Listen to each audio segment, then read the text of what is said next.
Good morning. My name's Samantha Lackey, and I'm coming to you live this morning from Mountain Ear Hearing in Conover, North Carolina. Today's topic is going to be, do both ears always have the same amount of hearing loss? And the answer to that is no. We call this asymmetrical and symmetrical losses. Asymmetrical is pretty much what it seems to be. There's one side is way up here in the hearing loss and the other side may be down here. And then symmetrical is both, they just kind of flow and they both hear the same. I have a couple of audiograms here that kind of show that. I don't know if you can see it. That first one right there is very symmetrical.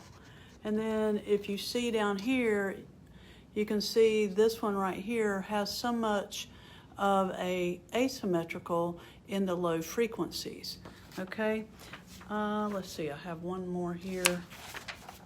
This one here is one that shows a better ear and then one that's poorer. Okay, so when it comes to our ears, they both look the same on the outside.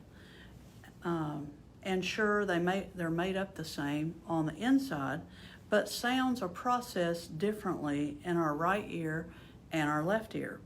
And if you've been with us the last few weeks, we've talked a little bit about how we process sound, actually with our brain. We hear with our brain. And that being said, the left and right hemisphere, our brain is broken into two parts, and the left hemisphere is responsible for logic, and the right hemisphere of our brain is responsible for aesthetics, the concern with beauty and appreciation for beauty.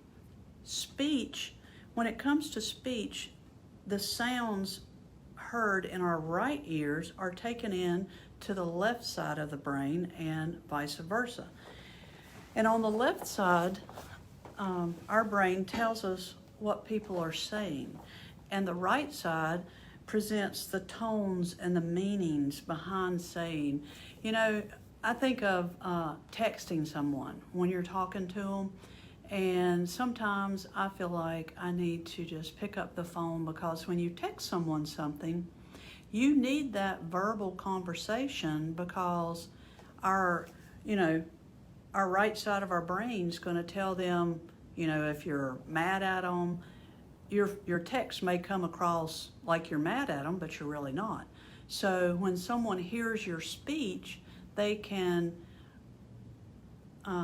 understand that if they've got the right amount of hearing in both ears. So because our ears do hear differently, we need them working properly.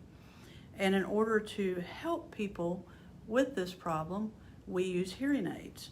And I know some of you probably think that hearing aids are those really big honkers that go behind your ear, but they have actually gotten very small.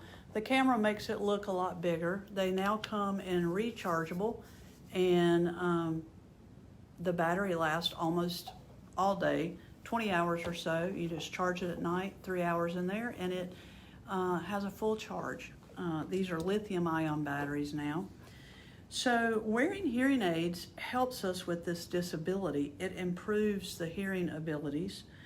It can balance the sounds going into our brains and receiving the sounds that it's processing. There's an example of this when you're listening to music.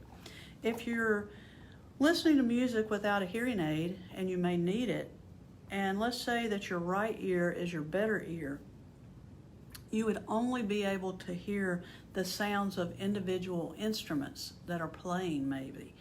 But if you're hearing at the capability of balancing at the level that you need to hear properly, say with hearing aids, when you put both of them together, you're going to hear the music as a whole. The left ear is going to process it as a whole, where the right ear is processing the individual instruments. So you need your left ear to be working at capacity in order to hear the music as a whole. When only we experience complete hearing in one ear, the functions of our brain are only able to give us messages. That's auditory deprivation. It's parts of the messages from the sounds that it's processing. When most people notice that they're experiencing this problem and they come in, they may find that it's an age-related hearing loss, which is called presbycusis.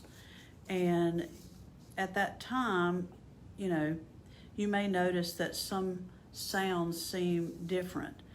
You could experience a symmetrical hearing loss because say you were in the military and you've been exposed to loud explosions or gunfire. That would be an acoustic trauma. And if you do that over a period of time, you may lose some hearing, more so in say if you're right-handed and you shoot your gun, you've got it up on your shoulder. If you use a drill for long periods of time, you may have lost hearing that way. Some folks have lost hearing in one or both ears due to a virus that could have attacked, and you've lost your hearing. And then there's also more concerning problems that could be a tumor or something. And as we do the audiograms, we find that what it presents in different ways. So if you're having trouble hearing in one ear or even both ears, give our office a call today and we'll look more in depth to the issue that's going on. We offer a free hearing evaluation here at Mountain Ear Hearing. Give us a call at 828-469-6068 and we'll be happy to get you on the schedule. You can also go online and schedule it yourself. You don't even have to call the office. If you go to our website or you're already on our Facebook Live, you can just go right in and schedule yourself and we'll be happy to see you. And until next week, I look forward to seeing you. Thanks.